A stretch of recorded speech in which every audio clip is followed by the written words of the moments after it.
Hi, this is John with Chest Freezer Cold Plunge, and in today's video we're going to talk about what is probably the single biggest issue that people run into when they're trying to make a do-it-yourself cold plunge out of a chest freezer, and that is sealing the seams. After going through thousands of posts in multiple different forums on chest freezers, people talking about chest freezers, all things appliances and chest freezers, what I found is that rust is a very common problem. And if a chest freezer is rusting from its intended use, what do you think is going to happen when you fill it up with water? Before we start into this topic, I'd like to ask you a question. I'm going to give you a little story or a little metaphor as to kind of lay the foundation for this conversation. And it's not an ideal metaphor. There's problems with any metaphor or analogy, but just bear with me for a moment while we lay this scenario out. Let's say that you're going on a vacation and it's in some amazing country and it's just your ideal vacation spot, whatever that is for you. And there are two ways to get there. The first way is very fast, it's very easy, and it's inexpensive. The second way to travel to your ideal vacation spot is not so fast. Maybe it takes 3 or 4 times longer.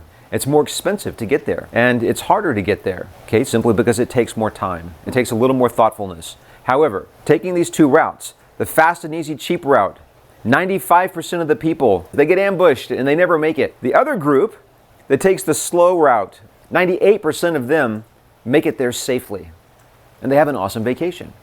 So over on this route, though, what happens is 5% of the people that do this route are saying, oh, I made it, and it's great, it's fine, it's easy, it's fast, it's simple. I got it, I'm fine, I'm okay. You should go this way too. But what they don't know is that they're only looking at their experience. And what they don't know is that 95% of the people that go this route end up dead. Now that's an extreme example, right? But it ports over to the topic of what sealants to use. And I want you to know that as of the date of this video, I have helped more than 7,000 people in a Facebook group in more than 90 countries around the world. I have been talking about sealants and how to make these things waterproof since 2017. Okay, I've been doing this for that long.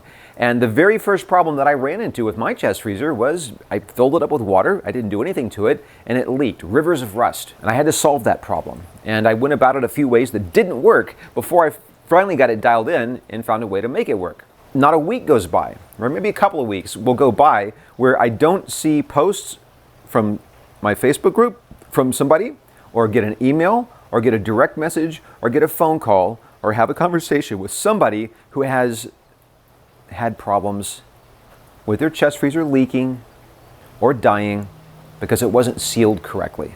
There are literally countless hundreds of products on the market that you can use to seal a chest freezer, and they are not all suitable, despite what the advertisements might say, despite what you might read on the label. And there are many products in the construction industry, many products in the home improvement industry.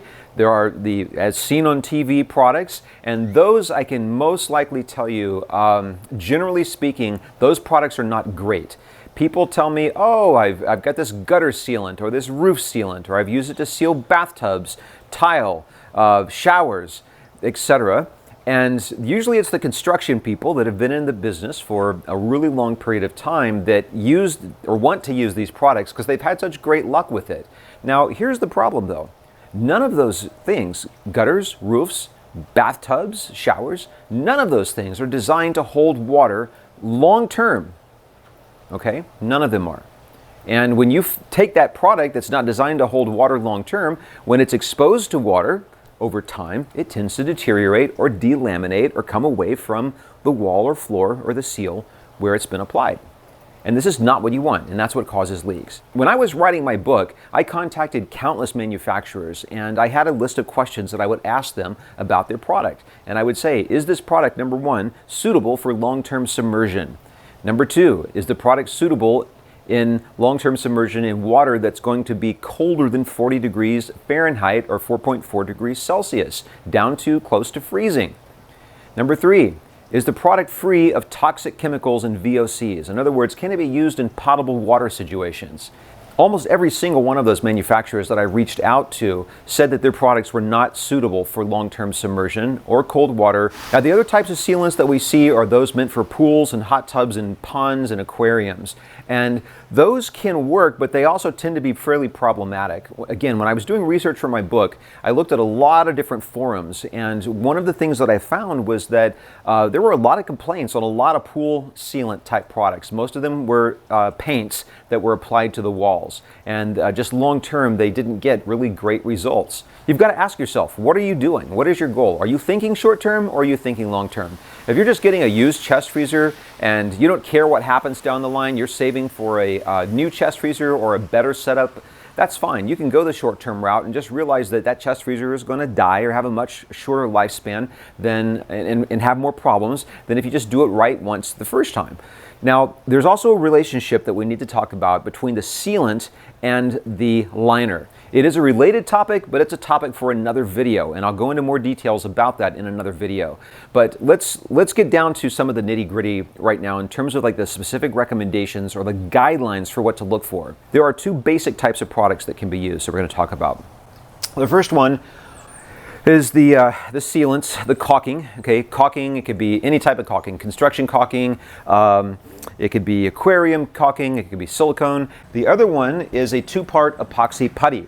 The cure process for these epoxy putties is a chemical process. It's not dependent upon the moisture, it's not dependent upon the air, it's not going to be affected by the humidity or the climate or the barometric pressure or the temperature nearly as much as these type of products will. The one that's here in the US is JB Waterweld. That's the one that I've been using since 2017. And they come in 2-ounce tubes. Now, if you're in another country like Australia or in the UK somewhere or other places, you're going to have to search locally to find out what product is available in your country. In Australia, though, I can tell you that Selleys Need It Aqua is a great product. These two-part epoxy putties are excellent no matter what you plan to do. If you're planning on filling your chest freezer directly with water, or if you're going to use a liner, these things are great. Now, if you are going to use a liner with your chest freezer, that might be the one place where it's okay to use a silicone-based caulk. What you want to do is use a high-grade silicone that is meant for aquariums. If you do that in conjunction with a liner that is removable, that will be a suitable way to seal your chest freezer. Do not use these sealants if you plan to fill your chest freezer directly with water. Okay, not a great idea. That's where we see the failures happening. If you'd like to get more information about this, you can either buy my book at chestfreezercoldplunge.com. My book is the Ultimate Chest Freezer Cold Plunge DIY Guide, or you can join us in my Facebook group, which is Chest Freezer Cold Plunge. Just search that, you'll be able to find it. Links to both of those are in the comments below. You will also find a link to the JB Waterweld product, as well as the silicone caulk that I do recommend if you are going to be using a removable liner. Those are the recommended products. Those are affiliate links. I do earn if you use those links on Amazon, and that helps me not only support the community that is doing cold water immersion, but also my family as well, and your patronage is greatly appreciated. So, if you have any comments or questions, please post those below. And if you do like the video, click that like button, hit subscribe, and be sure to share it with your friends. Happy cold plunging.